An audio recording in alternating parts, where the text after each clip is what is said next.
দক্ষিণ চব্বিশ পরগনার জয়নগর কেন্দ্রে চলছে জোর প্রচার। লড়াই এখানে ত্রিমুখী। জয়নগর এবারও তৃণমূলের প্রার্থী প্রতিভা মণ্ডল। তিনি পায়ে হেঁটে আর ছোট গাড়িতে গ্রামে গ্রামে প্রচার করছেন। রাজ্য সরকারের সামাজিক প্রকল্পে বেশি গুরুত্ব দিচ্ছেন তিনি।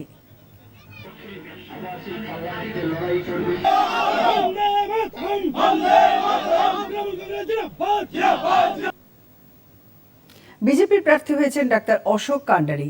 কেন্দ্রের একাধিক প্রকল্পের সুফলের পাশাপাশি শাসক দলের হিংসা ও দুর্নীতির কথা উঠে এসেছে তাঁর কথায়।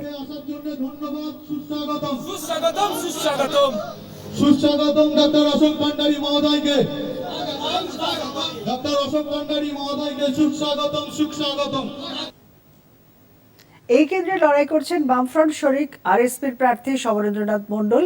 তিনিও কর্মী সমর্থকদের নিয়ে প্রচার করছেন। কৃষক, শ্রমিক সহ সাধারণ মানুষের কথা উঠে এলো তাঁর প্রচারে।